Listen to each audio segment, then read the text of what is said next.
$10 trillion asset manager Larry Fink, or the CEO of BlackRock, has changed his mind many times about Bitcoin. He also reiterated what he thinks about this new Fox News interview that he did a day ago.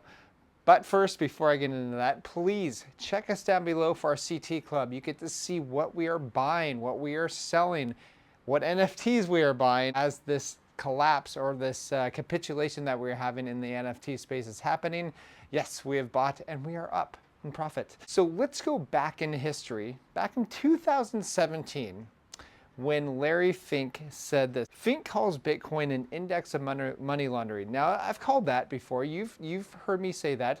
But also what you might not know is he also said that Bitcoin just shows you how much demand for money laundering there is in the world. Now, do you really think that Larry Fink really thinks that lowly of Bitcoin? Come on, let's put that thinking cap together here. I don't think so. Fox News had Larry Fink on. He says that crypto is digital gold and Bitcoin is an international asset. I'm going to go over a couple tweets what other people are saying about what he just said. Okay, Dylan LeClaire says they think Bitcoin is just coming for the gold market. Eric Voorhees says probably best to let them think that that's the extent of it.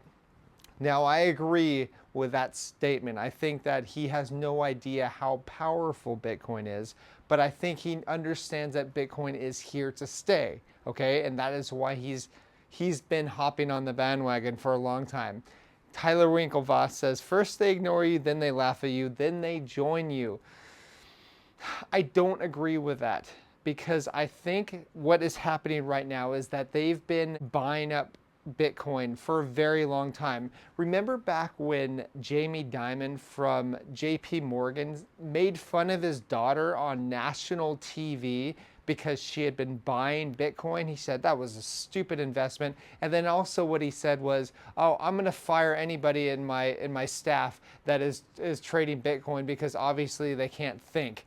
That is when he was actually buying Bitcoin. So yes, anytime you have these big bankers and big asset class managers trashing a product, you know that they are in the accumulation phase, that they are buying.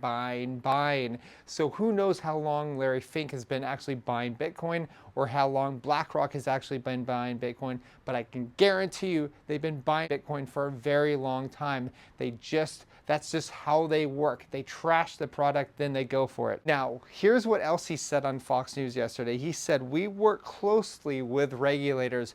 Oh boy, do they work closely. You know what? Gary Gensler, he has to answer to Larry Fink of BlackRock. Yes, that's his boss, okay? Just keep that in mind anytime you're wondering, oh, is this ETF gonna pass? If they want it to pass, it's gonna pass.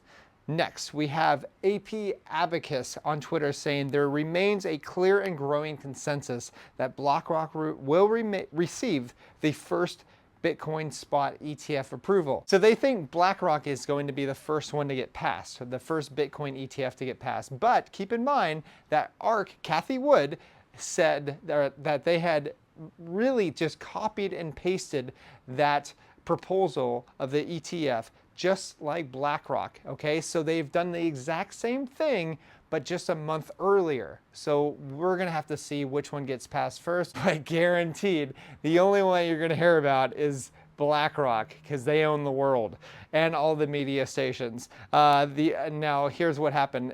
The growing consensus is focused on the existence of a real SSA with Coinbase, not a theoretical or future agreement. Okay, so it's probably gonna pass, guys. There's a lot of people that don't think it's gonna pass. It's gonna pass. Next, we have $1.5 trillion asset manager Franklin Templeton saying the ETF will open a new access point for traditional portfolios. Absolutely, but what they're not saying is that this is going to benefit institutional investors, but for the retail investor, the barrier of entry for retail investors is going to rise dramatically, unfortunately. Next, I feel bad for Binance because they're kind of stuck in the middle. Wall Street's not going to let the crypto boys like Binance and Kraken and others take over the crypto space. Trust me, they've had their time in Western countries, and now I can prove it to you. Binance share in euro-denominated cryptocurrency trading has fallen 15%, while at the beginning of the year it exceeded 30%. So obviously they're getting kicked out big time. And lastly, unfortunately, what's happening right now in Australia is Australian regulators have raided Binance's office as a part of an ongoing investigation to the exchange's now defunct derivatives business in Australia.